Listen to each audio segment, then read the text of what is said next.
Hello, everyone. Welcome to this episode of NDISCO'S Village Meeting Podcast. This is a podcast focused on Africa, society, and culture.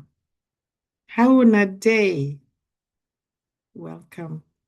This is your hostess, Dr. Marcellina and M.OPARAOJI. I appreciate you being here. And for the past two episodes, we've been really discussing and reviewing issues on complaints from our young adults, our African young adults. And one of them is the topic or the relationship between their parents, aging parents. And they came out blatantly to tell me that it is hard to raise their parents. Okay, whatever is, I offer that phrase, I want you guys to think deep about it. Take a minute and, we raised them. And when I wrote my book, I wrote it on raising an African child in America from my perspective as an immigrant mom. Now, after a few years, and we've helped them grow right from, babyhood, as I will call it, to childhood, which could be all in the same, arena, to now young adulthood. Now, the table is turned, and they are now raising us according to them, and that's just the truth. So we never complained when we were raising them, or maybe some of us did. Um, but now they want us to know, to get it into our ears, that it is really hard for them now to play the role of parents to us. It's hard to raise you African elders who are their parents. So that's the topic we are continuing to deal with. We started off on looking at their concerns from an emotional point of view. That was the part A, which was episode 38. And then the next episode we moved on to was episode 39. We looked at the same topic. It's hard to raise our African parents from the economic and financial aspect. So today we are going to continue that review, and today is going to be on environmental impacts, effects, implications. So what has environment got to do with this?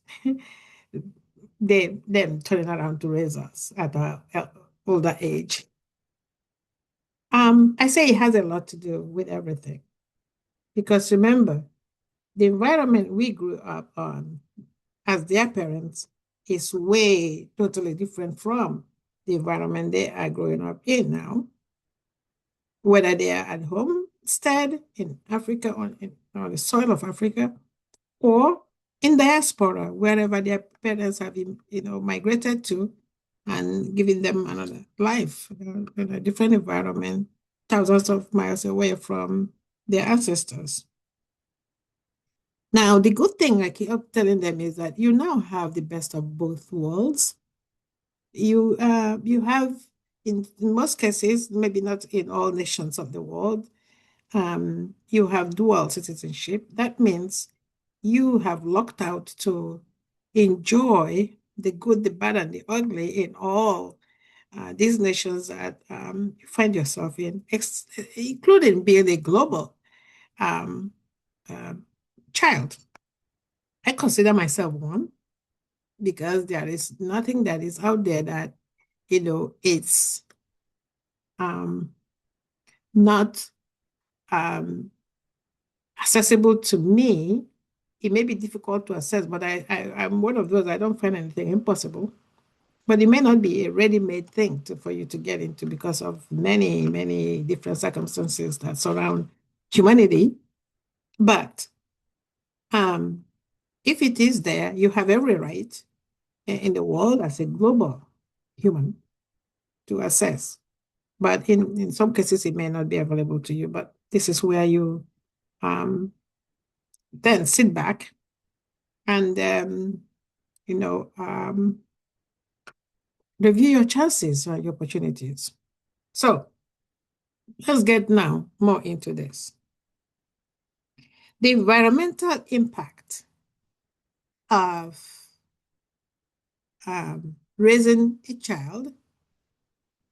Now the child is the one raising the parent, is what we are talking about today. And this is the topic. Like I said, I would like everybody to have a visual of what we're talking about, you know, even if we're not going to have bullet points to that. So the young Africans in our episode 40 is still complaining that it's hard to raise our parents, and this is part C of it. So now we're going to consider what possible environmental, community, and spiritual or religious impacts this idea or this area or this concern. Are there any effects to that? What does that imply? Okay, so when we looked at the emotional aspect, we found that, and we discussed that there is an impact on that. There is always, when there's a shift in caretaking or caregiving, it gets to the emotional level. It also gets to the financial level. That was our part B, the economic level. It's not just the emotion at play, is how do we help these people with whatever resource we have, and that entails money and funding and all that. So today we are looking at the environment, the community, the spirit, the spiritual aspect, our faith. Okay? So having said that now, let's get into that. Let's first start with the environmental. What the things that we could, as their parents, as elders, tap from our children is the increase in awareness. Things change every day. A lot of changes happen. So one of the things we got to be able as parents to not make difficult for them, our children who are now raising us, is to allow them to help us be aware of our surroundings, of what is going on or what changes. There is an increase every day. Things are changing even minute by minute, and it's scary. With the AI, I was listening to Stephen Sportscast the other day, and the guy, one of the architects of AI, who at the time resigned from his job because he now found was looking at the dangers of AI that people are not even recognizing yet. And then he was telling us about this is a fight between the mega heads who it's like who wins first or who makes the most money, but they forget the other aspect, the danger of it. Yes, there could be a good thing or many good things coming out of AI, but nobody's looking at the flip side of it. And he is like, we're not even waiting till the year 2030, 2050. We're talking about even starting from 2027. We'll see things that we may not like about AI. And just imagine you as a parent who is no longer working, who has no idea what else is going on in the world. And some of these things are coming into your sitting room. The ideas or the whatever is going on in the world is coming at you every day. It impacts everything you do, even grocery stores and everything, and you have no idea. Your children who are raising you may not be with you every day, 24/7. So it's good for you to have an idea of what is going on in the world. So one of the things that is being impacted is in that our children who are now raising us are increasing their awareness. They're educating us about maybe climate change. Why is it raining so much every day? Why are we having natural disasters where we don't need to have them? Why, when they tell us to put extra clothes on or no wear clothes on, what are the fears? They're telling us to do things and we are resisting um, the practices that are there too. So we need to listen, and sometimes we don't. They have a reason why they tell us to do things. This is then our time. Remember when we used to tell them as young ones, ask your questions. They are not going to hesitate to answer your question. They may not have the patience enough to, give you the details. But this is where you become a student. Just like we used to tell them, go look it up. Go look it up. This is the reverse now, guys. This is time when you go and then come to them with, what I call informed questions, where you know what you're talking about and not just, I don't know if you have watched, there was a joke about the soccer match or football when some fellow women who don't have an idea about any soccer thing, or some people who don't, not just women, who will start asking those who are watching the game the question of every step. Who is playing? Who are the teams? Look at their names are there. Oh, what are they doing now? Okay, they are setting up the ball. Oh, okay. What happened? They just gave a goal. Okay, who scored? That gets irritating. And if you are a soccer, fan or somebody who loves it, you get irritated too because this person is not even trying. So this is how our children react. They don't have the stomach to sit down and you ask them every little things. Find out some aspect. And don't dwell on them. Oh, my child will do this. My child will know that. No, that's why I have a child. No, they're not there to do every little bitty things for you. Do some homework. Our world is changing every minute. And this is where it's hard for them to now raise you because you expect them to have every answer to every little question you have every minute and whenever you want it. They don't have that time. So get with the program, guys. It's not rocket science. Get with the program. Enlighten yourself. That's one of the things when I gave the episode on aging. It's one of the things to keep learning. Actually, that they have said in some studies can maybe push back Alzheimer or push back dementia is when you keep your brain going, exercising your brain. It's not that it stops everything, but it could delay some of these things. So keep your brain humming. It doesn't have to be going to read a mathematics book or science book, any little thing that can jiggle your brain a little bit or warm it up. That's good. And that includes finding out what is going on in the world.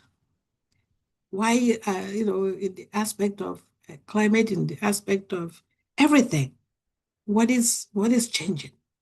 And that's what they are having problems with. You are not getting up to speed.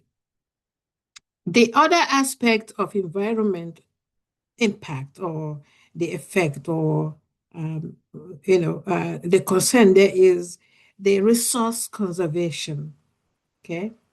Um, they are asking us because of climate change, because of what is going on in the world now, they are now, most of them, learning to manage the expectation, manage or delay the disaster that is coming their way by conserving conserving energy or resource.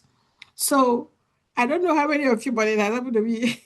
I will be talking to my own child, and then the tap is running because maybe I'm doing dishes or something, and they don't want to tell you politely to just turn off the tap. They can reach out, and especially if you were in their homes. Remember when they used to do that to you, run the water all through without caring.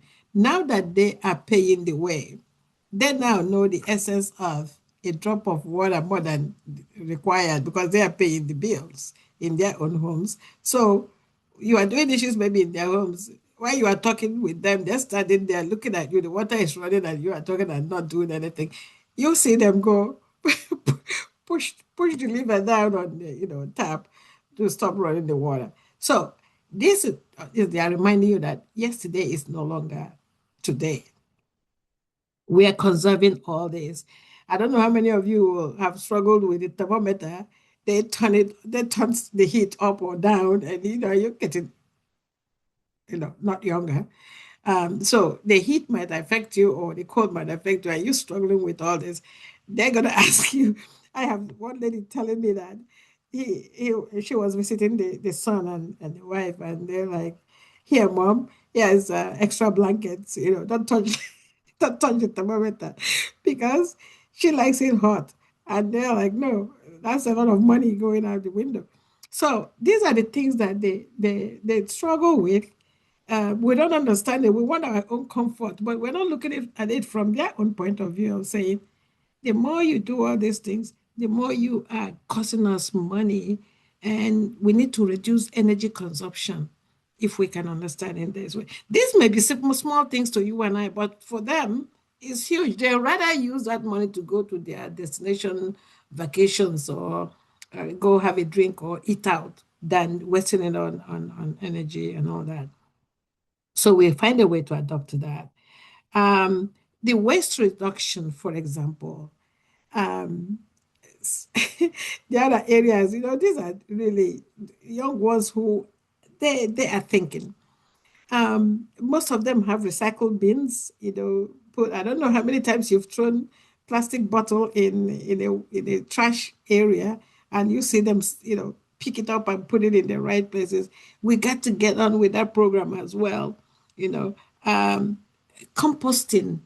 I was watching one of my proteges the other day. We were doing video. Oh, she was preparing food while I was talking to her, and she said, "Auntie, you don't mind my doing?" I said, "Go ahead, go," because she was going to work next. So she brought out the vegetables she brought, and some of them withered, they were wilting and all that. And she's like, I said, "Are you going to eat those? You need to throw them out. Those are really bad." She says, "No, auntie. It's just the fridge that made them look like that. So I said, "Are you going to mix them with the fresh ones?" She said, "I have an idea. All those vegetables that were wilting, she just put them in the grinder and then just made a smoothie out of." I wouldn't taste that. So she put just some apples or something to sweeten she was drinking her vegetable. And I'm like, wow. So they are into waste reduction, and we got to get with the program. So if it was me, I was going to throw those away. Like, because I'm thinking I don't want to get sick or get anybody sick. But in their own thinking, she washed her vegetables, put it in the fridge, but because she couldn't get it to them fast enough because she was busy, these vegetables were beginning to go, change colors according to her and change it. So she just decided to drink them. So that's for them. They can compost. They minimize. They try to minimize any kind of waste. And that's our new. Maybe that's the idea we taught them well, because we used to tell them, "Don't waste your food," and now they are taking it to another level, not wasting food, but also finding another way to do it. We gotta help that way. Um, they advocate for, you see them asking for organic food. Again, that's health aspect. The health aspect, that's their environment. That's the way it's impacting them. We may not understand it when they go to Whole Foods. Whole Foods is where they say they sell most of the organic. And we are looking at, there are cheaper, groceries where you can go buy stuff. But they're looking at that aspect of health where they think those are organically grown without all these pesticides and all that side stuff being grown with it.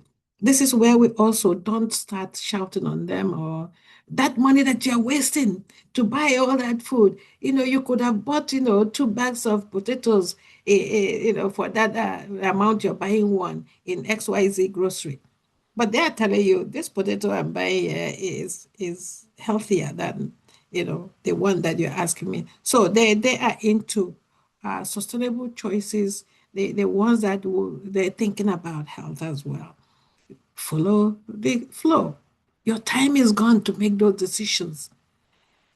When you were raising them, you were giving them what you think your own parents would have, sanctioned.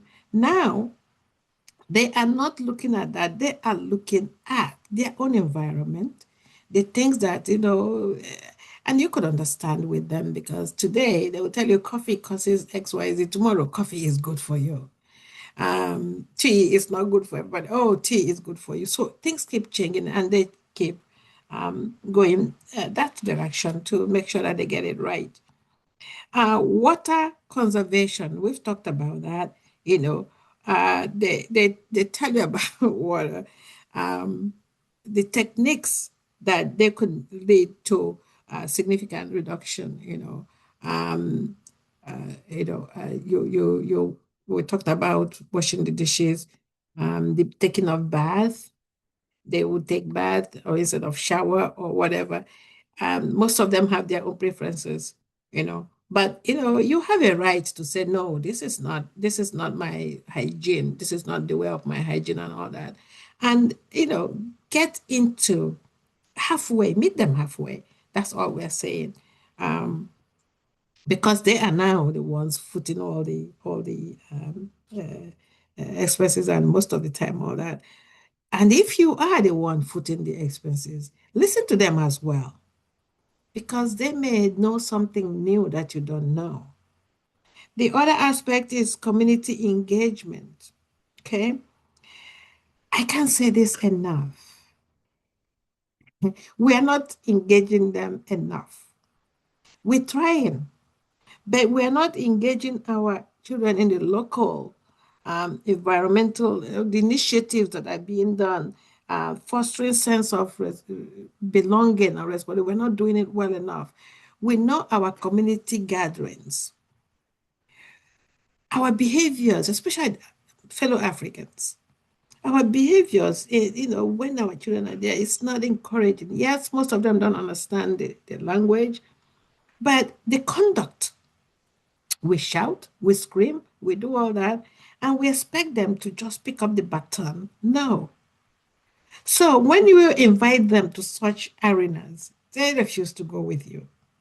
When you don't listen to them, as to this is what our preferences is because this is what is happening in our lives today, we throw the caution to the wind. And then when the time comes and they don't show up, they don't participate, we are accusing them of not caring. No, we are not setting the stage well enough for them to join, to pick up after us, to learn the steps, especially when it comes to cultural or traditional aspects. We're not making the room comfortable enough to come join us. And it depends on who you ask. This is across the board.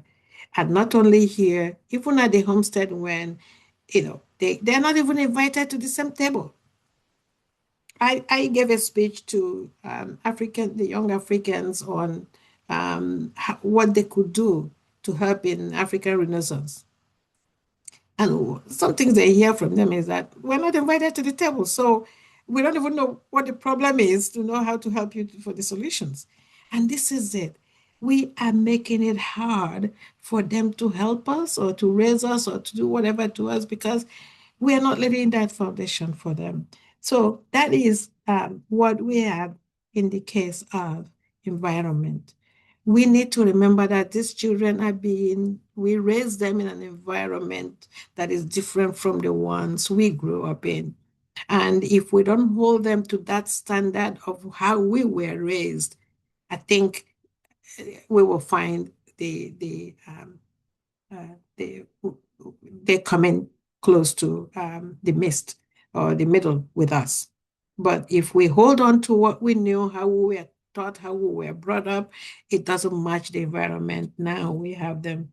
Even if they were born in the same, ancestral areas or things have changed.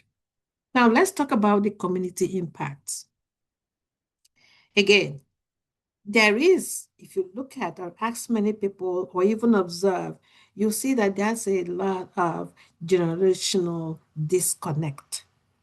And I've given some of the examples here already. The disconnect is from A doesn't understand where B is. B is not listening to A. A being our children, they are far away from where we are in most cases. And the B part is that we, the adults, we're not listening to them when they say, that's not what we know. That's not how we're taught. That's not what we know in many aspects. Maybe when we are growing up, you taught us about the values, the core values, what I call the core values. But now that I have known other parts, I am now in the middle of different cultures, many of them struggling to learn. Because if you have done a good assignment, uh, holding their feet to whatever the core values were or are from when they were growing, the moment they leave the home, they will always remember that. Our problem is that we continue to try to put everything in one basket, and it doesn't fit them like that. So there is increase in misunderstanding between these young ones and we, the parents that they are trying to raise. And this leads to strained family relationships going on everywhere. There are some who never talk to their dads. There are some who never talk to their moms or their siblings and all that. There's just the disconnect, disjointing of stuff going on everywhere. And this is because we are not listening. We are not trying to learn what the divide is. And that is the issue. When it comes to community support system, there seems to be a gap in communication, okay, which reduces this engagement with our young ones. I've explained that before. When we bring them in, they come in. One of my episodes talked about the forgotten or the omitted young African. There is this group, and I keep saying it to everybody, we're not pulling them into the group well enough. They are the ones now that we raised.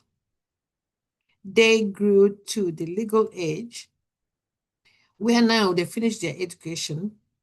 They borrowed a lot. Let me talk about the diaspora first. And they owe so much now that they are paying back. But then they now got jobs, very good jobs. Some of them are married, some are not married. They're just starting, maybe 1.5 children or whatever. They're still in that group that could help you change the world if you include them. In most cases in the African community, we ignore or we forget that group. They have the money to help, which now they are spending in destination vacations and eating out every day and buying flashy cars and dressing so well. They live in the best places in the world because we're not engaging them. Unless we engage them to let them understand this is what our plights are, this is where we can bridge that gap, including those at the homestead.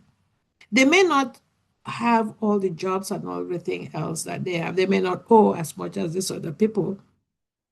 But we also have not given them enough to survive with because they went to school like we helped them do. We raised and paid their school. But then when they come out, there's no job. So when there is no job, they don't have any money to their names. And in that case, they don't know how to help. These are the ones also, if they are skilled or they have a job, have to be also pulled into that means for community support. Unless you recognize these ones, whether they are rich, poor, full, old, part of the adulthood or young adulthood or younger, This is what we call the rite de passage, according to the French, or rite of passage of handing the baton. And they will help you build the community. They start early to engage, to understand what is it that you need from us. So when you start yelling and talking about as adults that, oh, they're not doing what they're supposed to do, they're not helping, they are aloof, they are distant, you cost it one way or the other. The adults or the elders that they are now raising, because there is a gap, okay? So unless you pull them into that fold, nobody there will be a gap in moving the community from point A to point B. I don't care which community it is. That is a huge issue we have. Unless we give them that recognition that I think they deserve or they have grown into, they may not understand. So when they are now raising us and we are pointing fingers when we did not, again, did not put a foundation to what will help them bridge that gap, that's why they're having the difficulty really helping us. And that's what the word raising means, is helping you for the rest, the few years we all have till we go to our makers. Okay. The third aspect of that is the youth empowerment. See, um, unless you raise somebody properly, it's going to be hard for them to raise you back. You may not be perfect in your, building them. But then they may not be perfect, really turning it around to play their own part at this point in your life. Because you and I, we forget that the child becomes the parent and the parent becomes the child. We cannot be that rigid to be thinking we have all the answers from birth to our death. No, there is a time to change baton. I keep saying that. Youth empowerment means that young people are given the opportunity to develop, whether it's leadership skills, whether it's followership skill, whether it's getting out of the way skill, whichever skill is that. This is what parents should advocate for these young ones. And that in turn will foster community resilience and community building, the community everything. But we are not. We will talk more about that when we get into the political aspect. And you find that we are doing many things wrong to our young ones in the name of raising them. Yes, we give them food, we give them clothing, we give them shelter, but what else? Education? Well, when we go into that, we find that some parents are miseducating the kid, or some schools are, those communities are, some nations are miseducating their children. So when they're now raising you, they're hiding it hard to help you out because sometimes resentment comes into it. The cultural shifts, family dynamic shifts, the values shift, some things are shifting back and forth, sometimes can derail their own development. And they may not be able to think the way you are thinking things should be done. No, they have a different view to that. And again, is when we were raising them, we were saying some things to them that we're not doing. We were not doing as we were saying. We were really saying to them something different and doing something right, which they were observing and absorbing. So in that category, they are now seeing that some of the cultural aspects that you portrayed, or the ones that you shared with them, they are seeing flaws because of the exhibition is different from the story behind those. So they are now molding the cultural, shift to fit into their own cogs, to fit into their own environment, to their own today. Okay. So, and when the elders see this, they think the children are disobeying or these young ones are going contrary. No, they're making it fit into their own lives. And we better recognize that, because that is where it gets hard for them to communicate with us, to do anything with us, to raise us. Okay. And last but not the least on that is resource allocation. Okay.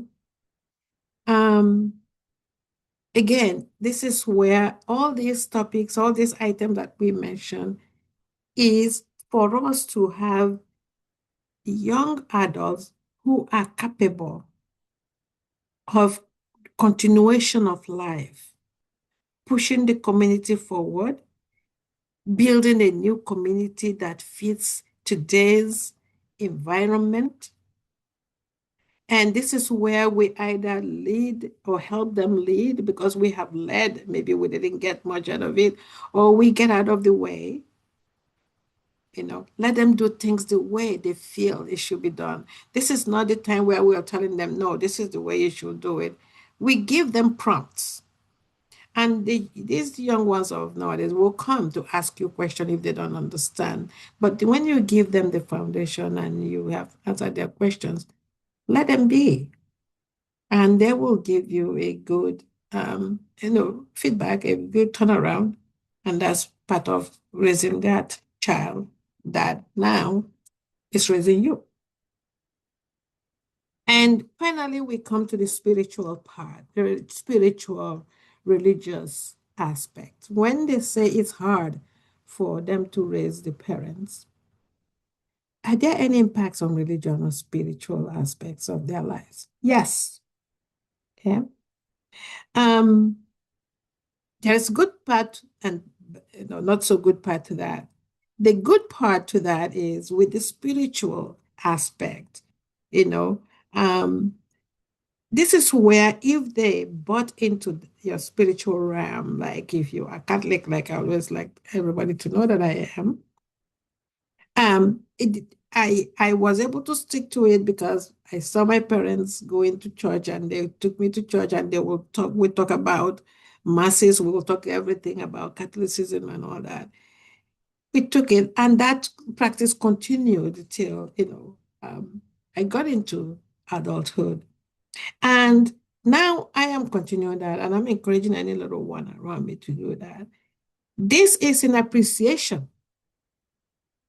This is an appreciation for the sacrifices made by my parents and the wisdom that they bestowed. So it's not all the negative part, it's also the positive that, because if you then build the foundation, they will come. As far as spiritual or religious aspects, most parents have done a good job of handing their job. But now, if you weren't consistent in sharing your faith with your child, don't be surprised when they start growing up and they decide the faith or the spiritual path they're going to take. And don't come down on them as if that's the bad aspect where it's hard for them now to manage you because you are not agreeing with their own realm. You didn't give them much. So now your son decides who is Catholic is going to marry an Anglican, you frown. Or going to marry a Muslim, you frown. Or the other days, someone was doesn't even have a religion that they cling to. He saw a girl she liked who was Jewish, so he converted to Judaism. And this is how the world is today. But there are parents who, why should you do that? That you're over my dead body. You're not going to marry this person inside there. But you forgot you did not. You weren't consistent with following that faith or that spiritual path that you started with. And so now it's a kufure for everybody. So that's one aspect of it. Okay. The spiritual aspect also may, some of them, this is where also, as I was saying, if you weren't consistent in your path to show them why, the what, the why, the when, and the how of that particular denomination that you are going, this is where they might decide to go their own spiritual way. They start questioning the family dynamics, who is what, and the cycle of life. They are asking that, you know. This is not the time to remind them of the Ten Commandments, honor your father and your mother. It's good to remind them. But then, if you didn't show them the way, why would you now tell them this is the way to go? Because now you are fishing one of those cycle of life moments to say, honor your father, your mother is part of the commandment. It doesn't work that way. Okay. So if you didn't, you didn't do much when you were raising them in that spiritual way or religious way, don't be turning, in their path now, trying to sway them to what you now believe in because you didn't lay the foundation. So some of them are having hard time on that, especially when you tell them you don't you have to marry A, because of religion B. You can't marry this because of religion. That is a disconnect. Okay. Um, the importance of compassion and practice in relationship always goes with the value you lay, but we've talked about this. There's no point flogging it over.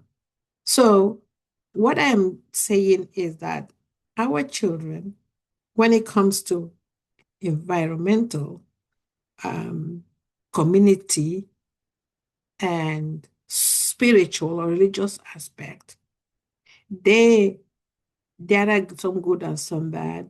If we built it, they came. And if you are consistent in what you build, like in the religious aspect, they will follow. But then don't come in the midst of you didn't do that and you want them to follow your path or whatever path you decide now. They're not going to do that. And that's hard for them.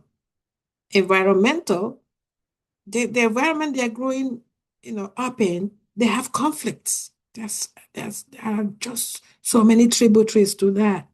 They're dealing with so much. It's good for you to really um, sit with them and think with them. And maybe they have questions that could clean the way or clear the way to the path that will be comfortable for everyone. If you want them to take the baton after you, sit with them, enlighten them to what the community is. Who is the community? Who is the family?